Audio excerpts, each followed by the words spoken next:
They were told the Marines were already dead. 1,000 names written off in a single, cold sentence, crackling over the radio. Smoke curled across the valley floor, the sun bleeding red through dust and fire, and somewhere beneath that chaos, an entire unit waited for help that was never supposed to come.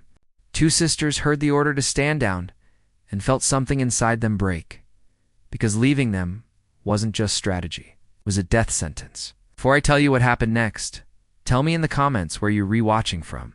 I love knowing who's listening. The sisters had grown up learning silence before speech.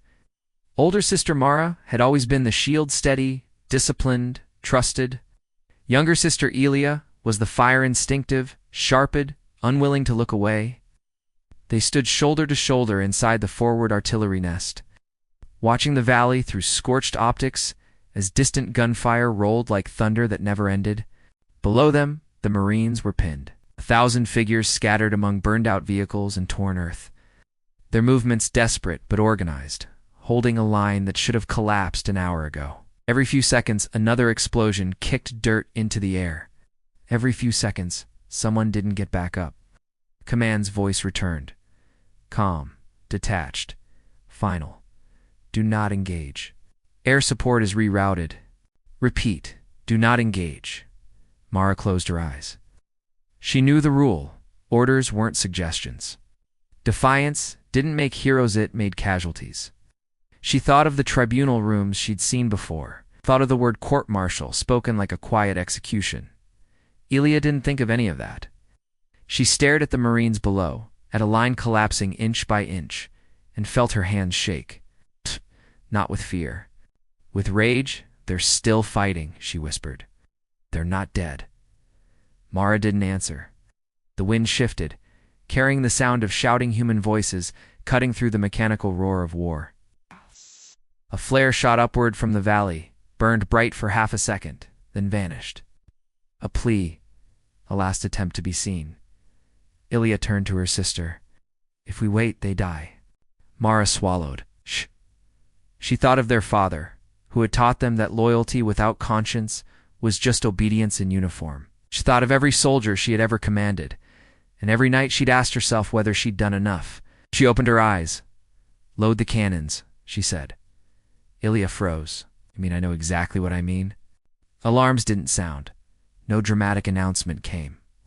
Just the low, heavy hum of artillery waking up, metal groaning as systems came online. Nearby operators stared. Someone whispered, "She's lost her mind." Mara felt the weight of it then. The point of no return. One command away from destroying her career, saving 1,000 lives. Target the ridge, she ordered softly. We're clearing a path. The first shot landed like the hand of a god. The ridge erupted, fire rolling across enemy lines in a wave so sudden it stole the breath from everyone watching. A second shot followed, then a third, coordinated, relentless, precise. The valley shook as if waking from a nightmare. Below, the Marines looked up. They hadn't expected salvation. Some raised their heads in disbelief. Others just laughed short, broken sounds of relief as enemy fire faltered, then fractured entirely. The sisters didn't stop. They moved like they'd trained for this moment their entire lives. Reload, adjust, fire, again and again. Commands screamed into the radio. Orders, threats, consequences. Mara turned the volume down. Leah's hands were steady now. They're moving, she said, watching the unit surge forward. Marines advancing together like a single wounded animal refusing to die. Medics dragged the fallen, rifles covered flanks. A unit reborn. One Marine stood in the open and raised both arms, not in surrender, but in gratitude. Mara felt her chest tighten.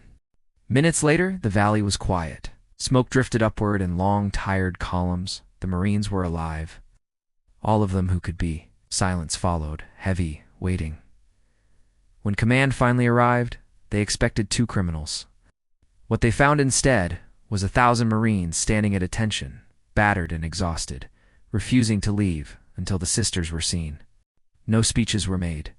None were needed. Mara and Ilia stood side by side as judgment loomed, unsure whether courage would be rewarded or punished. And for the first time since pulling the trigger, doubt crept in. Had they done the right thing?